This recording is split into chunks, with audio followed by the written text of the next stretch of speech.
Comment rater son chauffage en camping-car live? Tu essayes d'allumer ton chauffage qui marche une fois sur deux. S'il marche pas, tu dors pas parce que t'as froid. Et s'il marche, il te réveille toutes les 20 minutes avec un tic, tic, tic.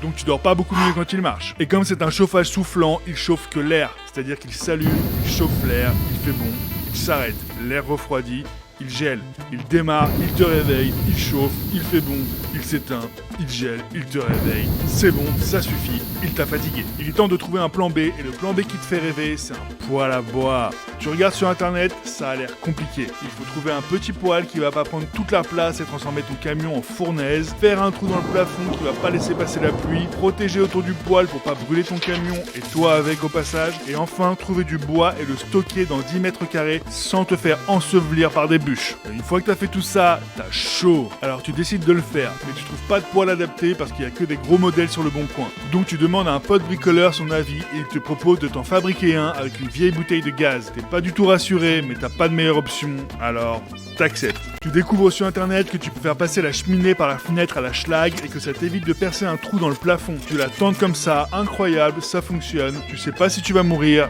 mais tu kiffes. Tu installes un détecteur de monoxyde de carbone parce qu'il y a des gens dans ce monde qui ne veulent pas que tu meurs et qui t'ont tous dit d'installer un détecteur de monoxyde de carbone. Tu te dis que si tes doigts de pied prennent feu, ça devrait te réveiller. T'as un extincteur pour les éteindre au cas où. S'il y a de la fumée, ça devrait te réveiller aussi, mais t'es moins sûr de ça. Donc tu te renseignes sur internet pour savoir si on peut s'étouffer avec de la fumée dans son sommeil. Apparemment oui, c'est arrivé à un mec qui était complètement bourré.